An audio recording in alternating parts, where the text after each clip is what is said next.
ये video mirror equation की derivation के ऊपर होने वाली है और इसमें मैंने डायग्राम ऑलरेडी बना दिया है क्योंकि इसका डायग्राम थोड़ा कॉम्प्लेक्स था, ज्योमेट्री यूज लगनी थी तो इसको टाइम लगता, तो वहीं ऑलरेडी बना के रेडी बैठा हूँ। ओके, चलो शुरू करते हैं। पहले इसके बेसिक्स के, पहले मिरर का बेसिक पढ़ा देता हूँ। जब भी मिरर किसी उसको सरफेस पे वो करता है ना, मतलब ऐसे आता है, तो उसके नॉर्मल के अगेंस्ट, नॉर्मल मतलब उसके 90 डिग्री, मतलब मिरर ऐसा है तो उसका 90 डिग्री होगा ये, तो उसके 90 डिग्री के अगेंस्ट सेम एंगल बना देता है थीटा। ठीक है, अब ये यहाँ पे ये है एक सेंटर ऑफ कर्वेचर, ये focal length. Centre of curvature की वैल्यू क्या होती है? 2f, which is equal to just nothing but radius of the sphere which it is made of. Like मतलब ये देखो, ये एक स्फीयर बनाया, स्फीयर का एक छोटा सा हिस्सा काट के, ये कॉनकेव लेंस है, उसको कॉनकेव लेंस में बदल देते हैं। छोटा सा हिस्सा ऐसे काट के, यहाँ से फिर मतलब ऐसे यहाँ पे ये है, तो इसका जो रेडियस है ना, ये रेडियस की पूरी लेंथ है, ये पॉइंट को बोलते हैं हम C, और 2f वैसे। ठीक है, ये अपनी एक बात क्लियर हुई। और फिर एक और बात क्लियर कर दूं, मान लो ये C है ना, अगर कभी भी लेंस में, कॉनकेव लेंस में हमेशा C की वैल्यू रेडियस हो, मतलब कर्वेचर होती है, सरफेस ऑफ कर्वेचर होती है, हमेशा नॉर्मल की वैल्यू सरफेस ऑफ कर्वेचर से होके निकलती है। मतलब यहाँ पे मान लो, यहाँ पे मुझे ऐसे नॉर्मल निकालना है तो वो ऐसे होगा, straight line from curvature, surface of curvature, फिर यहाँ से भी, मतलब सीधी line from centre of curvature. Surface बोल रहा था इतनी देर से, सेंटर मुंह में नहीं आ रहा था वर्ड। हाँ, ये देखो, यहाँ से भी ऐसे, इससे एक स्ट्रेट लाइन, इससे एक स्ट्रेट लाइन, इससे एक स्ट्रेट लाइन, यहाँ से भी एक स्ट्रेट लाइन, ये बात होती है। ओके, तो सबसे पहले इन लाइंस को बनाने का मैं बताता हूँ कैसे बनाई। पहले मैंने एक ऑब्जेक्ट लिया AB, ये सेंटर ऑफ कर्वेचर और फोकल लेंथ हो गया। एक ऑब्जेक्ट लिया जिसका डिस्टेंस U है, object distance is U। Okay, ये मैंने लिया, ये ऐसे सीधा गया, नॉर्मल कहाँ पे बना रहा है ये? इसके अगेंस्ट, तो इसके अगेंस्ट मैंने एक सेम एंगल लिया और वो ऐसे होके निकला। ठीक है, फिर मैंने एक यहाँ से लिया, फिर यहाँ से सीधी लाइन कहाँ बन रही है? सेंटर ऑफ कर्वेचर की तरफ, इससे, तो यहाँ पे ऐसे आके गया। फिर अब तीसरे ऑब्जेक्ट में मैंने सेंटर ऑफ कर्वेचर से ही लेके गया लाइन में, मतलब रे, उसके अगेंस्ट सेंटर ऑफ कर्वेचर से ही हमेशा नॉर्मल निकलता है। तो जब सेंटर ऑफ कर्वेचर से ही हमेशा नॉर्मल निकलता है यहाँ से, तो यहाँ पे एंगल कितने का हुआ? एंगल हुआ theta is equal to 0 degree only. तो ये वापस सेम रे ऐसे टकरा के ऐसे आ गई, ये वाली रे जो मैंने बनाई थी ये ऐसे टकरा के ऐसे चली गई, ये वाली रे ऐसे गई थी और ऐसे आ गई। ठीक है, हमें बस ये 3 रेस चाहिए, इससे ही हमारी वो डेरिवेशन कंप्लीट हो सकती है मिरर इक्वेशन की। मिरर इक्वेशन या फॉर्मूला कुछ एक बोलते हैं ऐसे, फॉर्मूला भी लिख देता हूँ क्योंकि मुझे नहीं याद। ओके, सबसे पहले मैं ट्राइंगल लूँगा, triangle ABC and triangle ABC नहीं, सॉरी ABC, चलो फिर B डैश एंड C, मतलब ये वाला ट्राइंगल और ये वाला ट्राइंगल। अब इन दो ट्राइंगल्स का देखते हैं। पहले ये दोनों ट्राइंगल अपोजिट हैं, तो ये अपोजिट एंगल का एक 9th में लॉ था, उससे ये दोनों ये बताते था कि मतलब ऐसे यहाँ पे ये है और ये है, दोनों का एंगल थीटा होगा। और अगर इसको प्रूफ भी करना है तो डायरेक्टली एक लाइन की पूरे एंगल 180 होता है, 180 डिग्री, तो फिर इसमें से ये यहाँ से ये गया, फिर यहाँ से भी सेम लॉजिक बन रहा है ऐसे, तो दोनों की साइड का थीटा है यहाँ पे angle. So angle ABC is equal to angle A dash B, नहीं sorry, angle ACB is equal to angle A dash C B dash.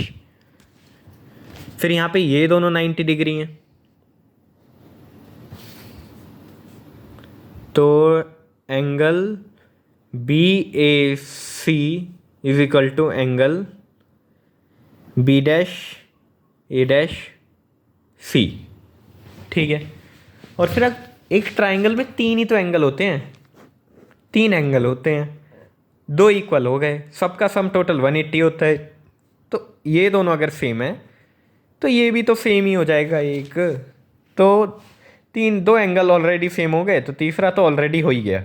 So angle A B C is equal to angle A dash B dash C.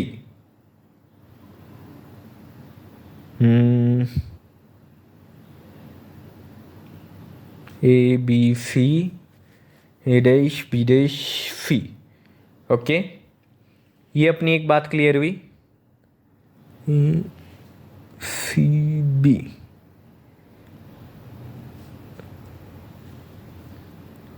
Triangle A B सी।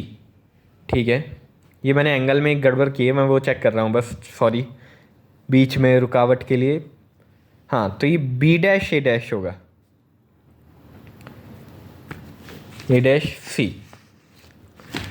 सो इससे हम क्या prove कर सकते हैं? A C B is similar to A dash C B dash by side side angle angle angle similarity. Okay, ये अपना prove हुआ। अब जब 2 ट्राइंगल सिमिलर होते हैं तो उनको हम ऐसे लिख सकते हैं 1 2 3 1 2 3। तो इससे हम क्या लिख सकते हैं? जैसे मान लो मैंने 1 3 लिया, 1 3 पोजीशन पे क्या है ए बी, सो नीचे भी मैं 1 3 लूँगा। 1 3 पे क्या है ए डैश बी डैश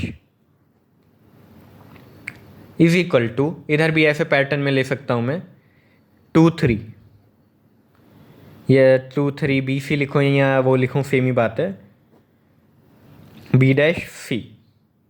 इधर भी 2 3 लेना पड़ेगा।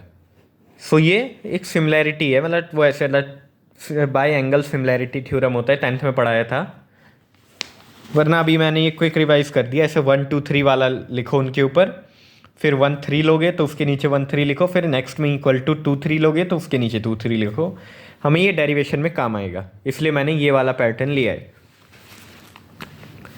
इस बार हम एंगल लेने वाले हैं ट्राइंगल ए बी, ये वाला एंगल में, ये वाला पॉइंट में P बोल देता हूँ।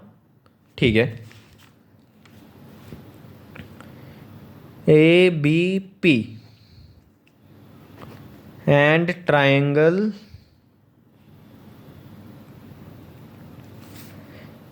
ए डैश बी डैश पी। ठीक है, दोनों का ये वाला एंगल सेम है, क्योंकि वो मैंने बताया था कि यहाँ पे जब मिरर पे दो एक इमेज कोई बनाता है तो नॉर्मल से सेम रहते हैं। नॉर्मल ये रहा, तो यहाँ पे टीटा, यहाँ पे टीटा, मतलब angle of incidence is equal to angle of reflection, सदियों पुराना फॉर्मूला है। तो angle A P B is equal to angle क्या है, A dash P B dash. Okay, ये अपनी एक बात क्लियर हुई।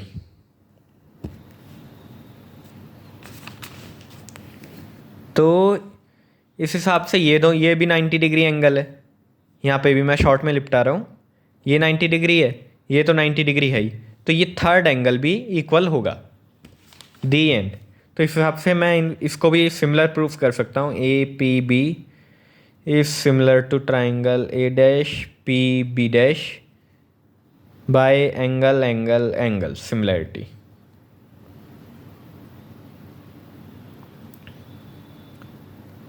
ओके, अब ए बी, ये 1 3 डिवाइड बाय इसका 1 3 क्या है, ये A dash B dash is equal to 2 3 P B divided by P B dash. Okay, अब दोनों के इक्वल में ए बी डैश है, मतलब ये दोनों भी इक्वल होंगे, मतलब ये ऐसी बात हो गई ना, 2 is equal to X is equal to Y, then X is equal to Y क्योंकि दोनों की वैल्यू सेम है, या फिर मतलब ऐसे 2 is equal to X 2 is equal to Y, then X is equal to Y क्योंकि दोनों की वैल्यू 2 है। तो यहाँ पे ये देखो A B divide by A B dash, A B divide by A B dash is equal to B C, और ये दोनों अलग वैल्यूज़ है बट इधर सेम है, ये सेम है तो ये दोनों भी इक्वल हुई। लिख लेता हूँ P B divided by P B dash is equal to B C divided by B dash C. Okay, ये अपना एक वो बात क्लियर हुई। अब यहाँ पे हम वैल्यूज देखते हैं। पी बी की वैल्यू क्या है, u, so P B is equal to u but minus u. क्यों? क्योंकि अगर हम नंबर लाइन देखते हैं कभी तो उसमें हमेशा लेफ्ट साइड में नेगेटिव नंबर्स आते हैं, लेफ्ट साइड में नेगेटिव नंबर्स आते हैं। इसकी सारी वैल्यूज किधर है, लेफ्ट साइड में, मतलब इधर जो जो वैल्यूज होंगी ना सारी नेगेटिव में लिखनी है। मतलब इससे थोड़ी एक्यूरेसी तो नहीं बढ़ेगी, आंसर सेम ही आएगा, पॉजिटिव भी ले क्योंकि हम नेगेटिव कॉमन ले सकते हैं, but it looks more refined. तो हाँ, हम ऐसे ले रहे हैं पी बी डैश की वैल्यू क्या है, वी, और क्योंकि ये लेफ्ट साइड में तो ये भी माइनस में आएगा। ओके, अब नेक्स्ट वो क्या है, बी सी, ये वाला एरिया, ये पूरा एरिया क्या है, यू। ये वाला एरिया हमें कितना एरिया चाहिए, सिर्फ इतना, तो हमें ये वाला एरिया माइनस करना पड़ेगा। सो यू माइनस ये वाला एरिया क्या है, 2f, तो मतलब हमें सिर्फ ये चाहिए। So u minus 2f, and since दोनों लेफ्ट साइड पे तो दोनों में माइनस साइन आएगा। So B C is equal to minus u minus 2f is equal to minus u plus 2f। Okay, ऐसे ही बी डैश सी डैश का देखते हैं। बी डैश सी डैश क्या है, ये है, इस पूरे की लेंथ क्या है, 2f है इस पूरे की लेंथ, और हमें इसमें से कौन सा नहीं चाहिए, ये वाला हिस्सा नहीं चाहिए, ये वाला, तो ये वाला हिस्सा क्या है, v है। सो इधर हम इसकी वैल्यू लिख सकते हैं, बी सी की वैल्यू तो ये हो गई,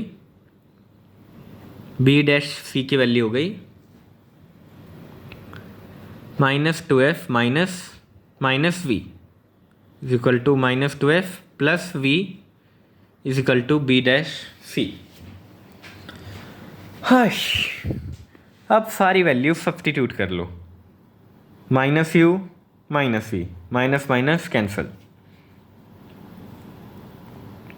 फिर उसके बाद बी सी की वैल्यू क्या थी, माइनस यू प्लस 2f और minus 2f plus we. Okay, अब ये क्रॉस मल्टीप्लाई कर लेंगे हम directly. So minus 2f u plus u v, not u v rays. अच्छा जोक था वैसे ये वाला, खुद के ही जोक को खुद ही अच्छा कह रहा हूँ, ये भी अच्छा टैलेंट है मेरे में।